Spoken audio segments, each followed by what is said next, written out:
Hey everybody, Wimpy here. Here's a strength build. Here are the stats. I can use a couple of incantations if I swap talismans. Here are the weapons, here are the talismans in question. I have a strength build that's similar, but it has more DEX. I actually went to the minimum of DEX I could get away with, which was 10, so that I can have access to more talismans and access to the Bull Goat talisman so I can get more points. So these weapons are all basically pure strength weapons. This is a fun little invasion. This guy wanted me to lower the elevator for him so he could skip into Landell, but then gave up when I came up here. So the first weapon I wanted to try out was the Iron Greatsword. This thing is an amazing pure strength weapon.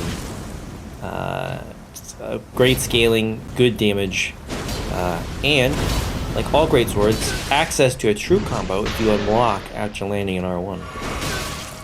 It's flashy, and it looks cool, and it does a lot of damage.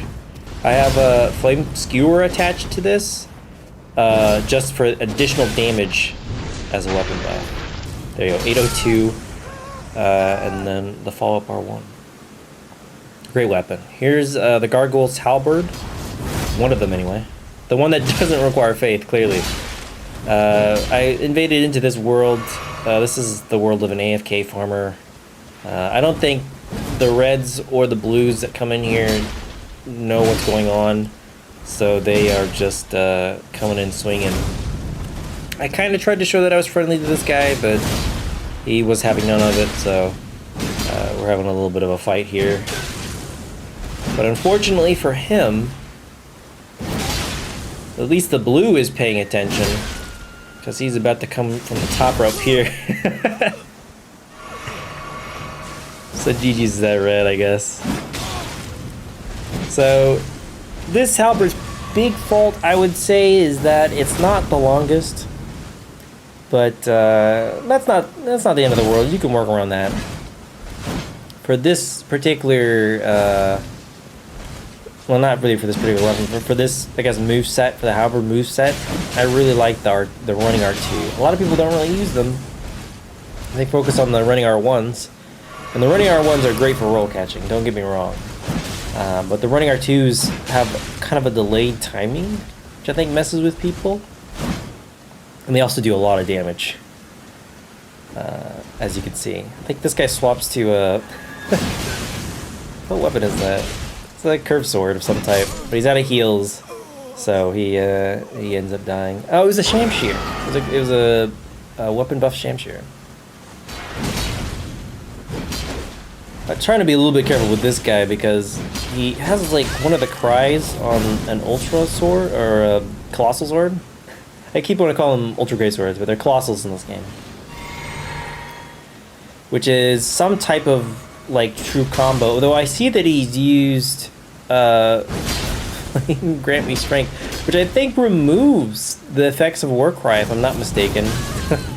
So I don't really know what he's doing. I mashed out of hit stun here, which was a mistake, so I have to take it a little bit more serious and roll one of the hits. I need to look that up. I'm pretty sure he just invalidated his buffs. These are some rough invasions here. It's always rough to invade this area because there's no PvE that can assist you, and they can summon Melina, and the NPC summons can attack invaders out of their spawn frame immunity, which a lot of people actually use on purpose to be shitty. I don't think these guys really knew about that, but you know, it doesn't mean I won't get blundered. So I have to swap up my tactics a little bit, and this is the scenario I was hoping for. To air launch the host off the edge. That's worth dying for, in my opinion. I was laughing so much. Here I swapped up my strategies. I have Waves of Darkness on a weapon. Waves of Darkness is one of the best utilities an invader can have. It is a great get off me tool to let you heal. And it also just does a lot of damage. If you hit them with a weapon while you're casting it, it does a lot of damage. And it can prep them for the follow-up R2, which is wide swing. Unfortunately, once I used it, the cat was out of the bag. So I have to change up my strategies because now they're less likely to aggress on me. At least continually. There you can see they're attacking, they're rolling out. And the host not so much, but the summon definitely. And the summon is using the Knight Rider glaive with Cragblade on it, I believe. So it is definitely hitting really hard. I'll swap to the Executioner's Axe with Stormcaller on it. I just want to try to bait one of them into this. This has an amazing hype armor, and it has Frost Infusion. So just really great burst damage up front if I can land it. Kind of get them into this area a little bit, trying to avoid the NPC, because the NPC can just still knock you to oblivion. It takes a while for hyper armor for this for some reason, but I caught him, and this host doesn't have nearly as much defenses or health as the summon, so they get a little bit of a bag. This is just a fun little ballista invasion here. It's always worth having the ballista even if you don't have the stats. I think minimum dex is like 12 for this, and because I'm using a themed character, I was like, you know what, I don't actually need to have access to the damage of the ballista. Just the utility is good enough. Another boss fog invasion. At this point I was getting pretty sick of them. I'm here swapping around talismans because I want to try to knock somebody else off the edge. That was just too funny the first time. So I swapped to Alex Sharp because Alex Sharp boosts the damage of the Ashes of War, of weapon skills. The two-handed talisman does not. We have dual Grand Sacks here. As I'm running away, I hear the sound cue, so I try to roll it based off of that, but it's not. You shouldn't do that. You should always be facing them when they're like that. Or just be better than I am. I don't manage to knock off the edge, but I do manage to one-shot him. So that's just the power of Stamp Uppercut right there. Amazing damage, launches. It's just an amazing Ash. Instant hyper armor. It's kind of hard to land. If they know it's there, it's kind of hard to land, but it can be so much fun. And then the host gives up. It's not fun anymore unless they're winning, I guess. They hit a point down, but only because they gave up. You know, they were so eager to fight earlier, you know. Here we go. Big boys with big weapons. This was an amazing invasion because we were just swinging for the fences. We have the Great Stars, and then I don't know the weapon name that the summon has, but I know it's like a colossal weapon. So we're going for it. And because it hits a colossal weapon, I can't just reaction Stamp Uppercut. I have to wait for a pause. The host almost kills me there with Bleed Build. But get out of here. That was amazing. Fucking God, I love heavy weapons and I love strength builds. They're just so much fun. These guys wanted to be they wanted to be a little passive, which is understandable. They're trying to make their way to the level. But I'm formulating a plan right now because I know that they're about to come across like a little bridge.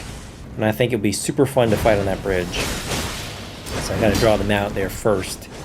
As you can see, I swapped to my Great Mace again with Waves of Darkness, because there's just nowhere to roll with Waves of Darkness when you're on here. So I'm gonna try to use that to my advantage. So summons up to the plate. He took the bait. I throw out a couple of attacks just to try to get him to aggress onto me, which he ends up doing. As he's doing that, I hyper armor through it with waves, and I hit him with that R2. That sweep is the follow-up, and it can do an amazing damage. And when Frost Infused, it's just an insane amount of burst damage. And then the host rolls off the edge. GG's. Here's another big boys, big sword invasion. I roll this wrong. I roll too early for the Giant Knight, so I almost get launched myself. I then try to launch him, but he's a little bit smarter. I get saved by this ball here. It keeps tapping me, which like throws me backwards, but it moved me away from his Giant Hunt. we get into a fight on this ledge. This was fun because both of us keep hitting the wall by accident. It works in my favor here because he can't swing against me, but I can swing against him.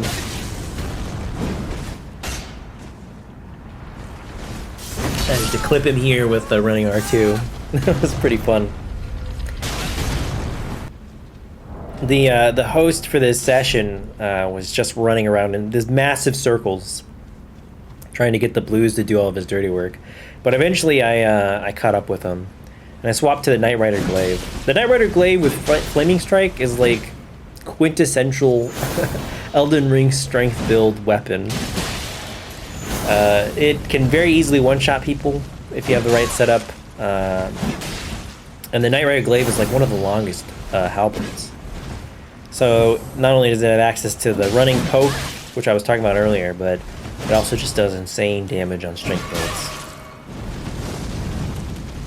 I could probably get a little bit more damage out of this if I was infusing it with like flame infusion or something, but for these themed builds, I like actually focusing on you know, the actual infusion that corresponds with the weapon.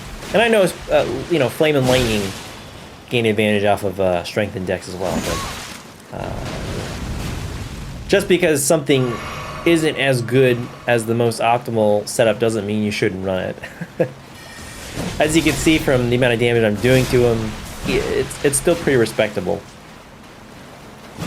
Plus I can weapon buff, so I go for some parries. Not really the brightest idea. This person's from Japan or South America, I believe, so they're already going to be a little bit latent. So I'm probably not going to land that parry, but I always try just for style points. Right now I'm trying to bait out a setup parry, but again he just rolls out of it. But I do manage to catch him in a flaming strike, and then the subsequent roll catch when he panics. He gets a bag just because he wasted a lot of people's time running around like that. This was a fun little invasion. The summon there is using a great axe of some type. I forget what it's called, but I know that it does bleed buildup, and under the right circumstances, it can absolutely one-shot with the amount of bleed that it does. I think on one of my bleed builds I have it with like spinning slash. You either put like blood flame blade and spinning slash on it, and it does amazing bleed buildup. I'm debating right now, like I'm like, how do I aggress onto these people? The mage doesn't really scare me because I R2'd and almost one-shot him. But I'm curious about what to do with these guys. Eventually, I decide on just being a big boy with a big sword. You know, it's big boys, big swords. Swap to the Alex Shard for additional damage. Get some defenses from some crab. Get some extra damage from the drawstring. And I'm gonna go in. He's buffing right now, so I try to attack him while he's buffing, but instead I hit the host. And as you can see, I basically almost one-shot him with an R2. Here you can see you can kind of cleave with colossal swings a little bit. Managed to hit him there on the backswing. And then I hyper armor through this attack, and then send him to a loading screen. This is fun. I end up dying here, but not before killing the host, and I just swap targets and stamp uppercut him. They kind of acted like they were going to do honorable duels, you know, quote unquote, but I strongly suspected that they were going to gank me. This guy was fun. This guy is, I think, a newbie. I tried to give him some items, but he didn't pick them up. But I included the clip because it was fun. We had a little swap and then a parry of the Ash there, which looks cool. Here we go. Here's should level vigor number 1 right here. Contestant number 1. Look at that damage. Vigor's good. It's good to have, even on intelligence builds, guys. Here you go. Here's a guard counter. 91 poise. Guard counter. Watchdog greatsword. Guard counters exist. They can, in some very small circumstances, be effective. I'm not going to say throw them out all the time, but in that instance, it worked. forget where these guys are from, but they're a little laggy as well. I love Landell invasions at 80, just because people have to respect the PvE.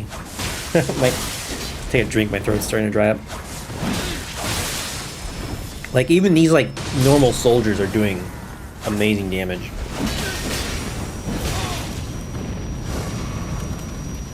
I'm just biding my time, trying to look for an opening here. I'm not really respecting the bleed. Maybe I should, but it seems like it hasn't really stunned me. There we go. I ran in with an R2, and I actually honestly think the host just didn't see it with all the clutter on the screen. So here's the Noble's S-Stock. It's the only thrusting sword I can use in this build because it only requires 10 DEX. This particular host, I cut out like 40 minutes of this host running away, but eventually they made it to the Belfries and they sent their summon home, presumably because they didn't have any more flasks. But I was able to catch up to them. So thrusting swords this patch, absolutely devastating. They do amazing poise damage, amazing damage, and I only really ever break it out when people are acting a certain way. So this guy definitely gets the bang for the 40-minute jog.